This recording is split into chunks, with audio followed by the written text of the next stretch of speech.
16 साल के एक बच्चे ने करीब 2 लाख रुपए देकर हाइट बढ़ाने का ट्रीटमेंट लिया। 6 महीने तक चले इस ट्रीटमेंट में उसकी हाइट करीब 1.5 सेंटीमीटर तो बढ़ी, लेकिन 2 हफ्ते बाद फिर से कम हो गई। ऐसा कैसे मुमकिन है? क्या मेडिकल उपायों से हाइट को बढ़ाया या घटाया जा सकता है? जानेंगे स्पॉटलाइट में। चीन के जियामिन फुजियान प्रांत में रहने वाला 16 साल का बच्चा एक्सरसाइज, डाइट और सप्लीमेंट्स की मदद से लगातार हाइट बढ़ाने की कोशिश कर रहा था। क्योंकि उसकी हाइट लगभग 165 सेंटीमीटर यानी 5 फीट 5 इंच के आसपास थी, जो चीन में औसत पुरुषों की 169.7 सेंटीमीटर यानी लगभग 5 फीट 7 इंच से कम है। लेकिन खुद से सब कुछ ट्राई करने के बाद भी जब हाइट नहीं बढ़ी, तो उसके पिता ने बच्चे की चिंता देखते हुए उसे चीनी body lengthening therapy programme join करवाया। हफ्ते या 2 हफ्ते में एक बार वो ट्रीटमेंट के लिए जाने लगा, जिसमें बच्चे के पैरों को मेडिकल इक्विपमेंट की मदद से स्ट्रेच कर उसके घुटने की हड्डियों को एक्टिव कर हाइट बढ़ाने का दावा था।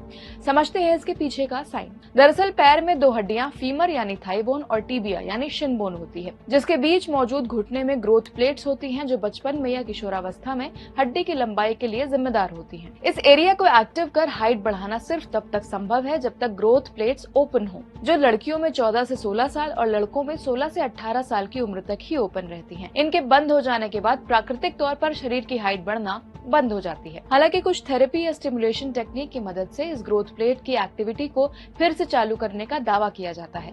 इस बच्चे को दी गई थेरेपी में भी यही दावा किया गया था। फरवरी से अगस्त तक चली थेरेपी में असर भी दिखा और उसकी हाइट बढ़कर 165 सेंटीमीटर से 166.4 सेंटीमीटर पहुंच गई। लेकिन ट्रीटमेंट बंद होने के 2 हफ्तों बाद ही उसकी हाइट वापस घटकर 165 सेंटीमीटर यानी पहले जैसी हो गई। उसके पिता ने जब इसकी शिकायत कंपनी से की, तो इंस्टीट्यूट के स्टाफ ने कहा इस थेरेपी के काम करने के हिसाब से उनके बेटे की उम्र ज्यादा है, जिस पर पिता ने कहा कि ये बात पैसे लेकर ट्रीटमेंट करने से पहले बताई जानी चाहिए थी। पिता ने यह भी नोटिस किया कि थेरेपी के दौरान भी जब भी दी गई अपॉइंटमेंट डेट को वो ट्रीटमेंट के लिए नहीं जा पाते थे, तो भी बच्चे की हाइट कम हो जाती थी। लेकिन डॉक्टर्स उनकी बात को बार बार ट्रीटमेंट पूरा न होने की बात कहकर टालते रहे। इस पर मेडिकल एक्सपर्ट्स का कहना है कि ये प्रक्रिया अवैज्ञानिक है। शरीर कोई नूडल्स नहीं है जिसे खींच कर लंबा कर दिया जाएगा। इसलिए जब तक हाइट बढ़ने की उम्र हो, तब तक अच्छी नींद और हेल्दी डाइट फॉलो करने से ही नेचुरली फर्क पड़ सकता है। हालांकि एक्सपर्ट्स ये भी कहते हैं कि स्ट्रेचिंग करने से रीढ़ की हड्डी सीधी होती है, जिससे बॉडी पोस्चर सीधा होने लगता है,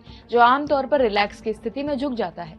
इसलिए वो बच्चा जिस दिन स्ट्रेचिंग की थेरेपी लेता था, उसकी हाइट में फर्क दिखता होगा। इन हाइट बढ़ाने की थेरेपीज में हार्मोनल और सर्जिकल ऑपरेशंस भी शामिल हैं, जिसमें से लिम्ब लेंथनिंग सर्जरी भारत में काफी लोकप्रिय है, जिसमें पैर की हड्डी को बड़ा करने के लिए उसे काट कर आर्टिफिशियली नई हड्डी तैयार की जाती है। हालांकि ये ऑपरेशन पहले सिर्फ जन्मजात दिक्कत या चोट को ठीक करने के लिए किया जाता था, लेकिन बाद में हाइट बढ़ाने के लिए कॉस्मेटिक सर्जरीज के तौर पर इसका इस्तेमाल किया जाने लगा।